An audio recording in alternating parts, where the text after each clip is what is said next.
this something else? This is awesome. I'm Donna Deering and I am on the National Republic's flight deck of the USS Alarmist, stationed somewhere in the Pacific Ocean.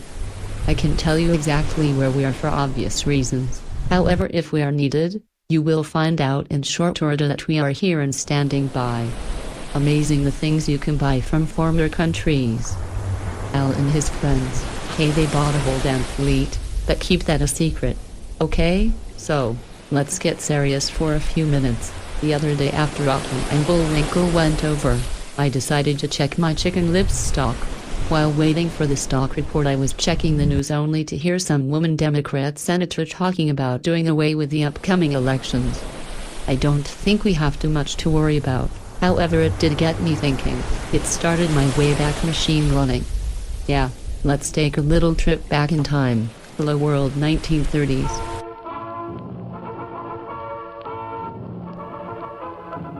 I will try to keep this as simple as possible. 1932. Germany. In the presidential election held on March 13th, there were 4 candidates. The incumbent, Field Marshal Paul von Hindenburg, Adolf Hitler, and 2 minor candidates, Ernst Thälmann and Theodor de Westerberg. The results were Hindenburg 49.6%, Hitler 30.1%, Thälmann 13.2%, Westerberg 6.8%. Here, let me help.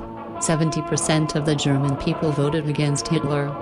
Since Hindenburg had not received a majority of the vote, a runoff election had to be held among the top 3 vote-getters.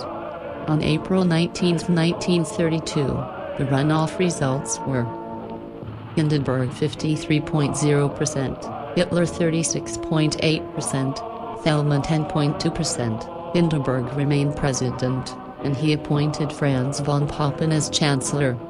The National Socialist Party stirred up so much trouble that Papen could not calm the situation and was fired. Hindenburg appointed Army General Kurt von Schleicher as the new German chancellor.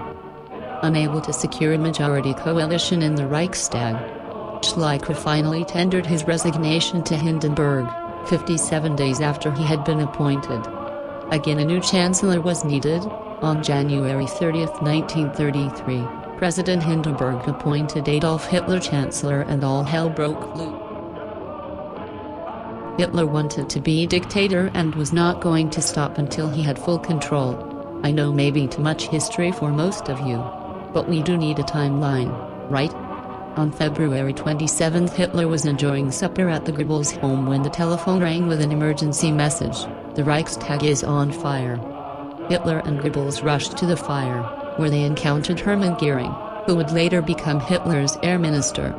Göring was shouting at the top of his lungs, "This is the beginning of the communist revolution. We must not wait a minute. We will show no mercy. Every communist official must be shot where he is found. Every communist deputy must this very day be strung up." The Nazis used this opportunity to kill or incarcerate as many opposition leaders as possible. Many historians believe that members of the Nazi Party actually started the fire.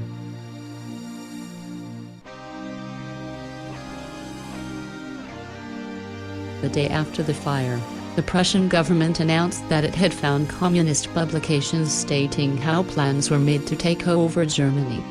Several bogus arrests were made, and a civil war of sorts began. Hitler knew that the German people would gladly give up freedom. For security, the people were scared. He caused the fear, and then used it to take control. The day after the fire, Hitler persuaded President Hindenburg to issue a decree entitled, "For the Protection of the People and the State." Justified as a defensive measure against communist acts of violence, endangering the state, the decree suspended the constitutional guarantees pertaining to civil liberties.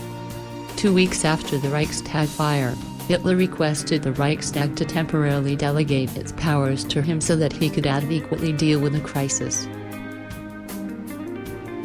Denouncing opponents to his request, Hitler shouted, "Germany will be free, but not through you."